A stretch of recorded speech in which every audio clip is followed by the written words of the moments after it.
आज मी जी रेसिपी आणली ना एका रेस्टॉरंटमध्ये खाल्ली होती. मी जेव्हा मला व्हेज खायचं होतं तर मी काहीतरी बोललो वेगळं मागूया. तेव्हा आलू जिरा म्हणून सब्जी होती आणि तीच मी आज घरी ट्राय करतोय. एकदम सिंपल रेसिपी होती पण खायला मजेदार लागत होती.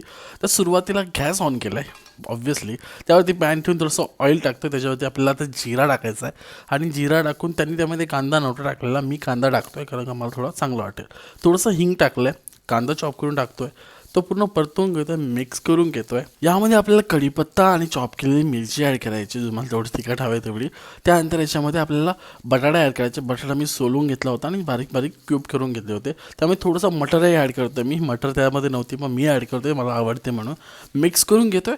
इथे थोडीशी हळद टाकणार आहे, थोडंसं लाल तिखट पण टाकणार आहे, थोडंसं काश्मीरी मिरची पावडर, धनिया पावडर आणि याच्यामध्ये कसुरी मेथी टाकणार आहे जी फ्लेवरसाठी मजेदार लागेल. हे सगळं टाकून मी मिक्स करून घेणार आहे आणि मिक्स करून झाल्यानंतर ना आपल्याला काय करायचं आहे, याच्यामध्ये थोडंसं मीठ ॲड करून आपल्याला थोडं थोडं पाणी ॲड करायचं आहे जेणेकरून बटाटा शिजायला पाहिजे. गार्निशसाठी थोडीशी कोथिंबीर पण ॲड करतो आहे आणि थोडं थोडं पाणी ॲड करून झाकण ठेवायचं आहे. लो मिडियम फ्लेमवरती एक 7 ते 8 मिनटं बटाट्याला पूर्ण शिजून घ्यायचं आहे. बघायचं आहे, चेक करायचं आहे बटाटा प्रॉपर शिजला आहे का, नंतर पुन्हा थोडंसं पाणी ॲड करायचं आहे आणि नंतर मग सर्व करा.